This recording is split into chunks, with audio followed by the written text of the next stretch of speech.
یک نکته دیگر از جناب حاصل، مثلا نکته جالب بود که ما انسان ها همیشه باید منتظر سورپرایز های زندگی باشیم.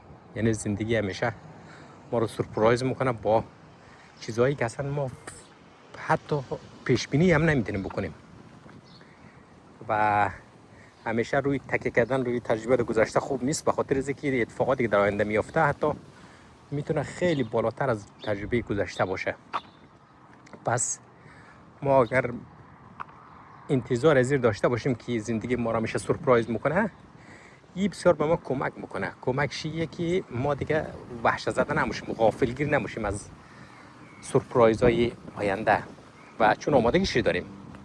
همونطور که میبینید در ویدیوها ما خود من عاشق قدم زدنم و وقتی که قدم میزنم در بعضی از محله ها که خیلی خوش می اونا رو چندین بار میرم و بار اول در خانه وقتی که میرسم یک دونه سگ وقتی که پارس میکنه مرا غافلگیر میکنه، ترس میخورم و چون انتظار نداریم.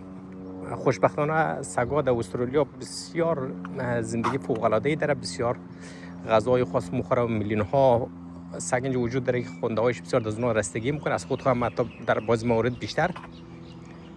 و ولی وقتی یک خانه رو بفهمم که این خانه سگ پیش دفعه پارس کرد ما ترس خوردم، این دما کمک میکنه که ما دفعه دیگه ترس نخورم، چون انتظار داریم که در این خانه سگ هسته و احتمال داره پارس کنه. تا نگفتن من که سگای استرالیا خیلی هاشون پارس نمیکنه چون تربیت شده، بعضی هاشون احتمال داره که پارس کنه و چون موضوع خانه انتظار داریم که سگ داره و پارس میکنه او ترس نمیخورم و سورپرایز هم نمیشم. پارس هم کنه برام مشکل نیست، ولی برای بار اول که وقتی پارس میکنه مرا میترسنده.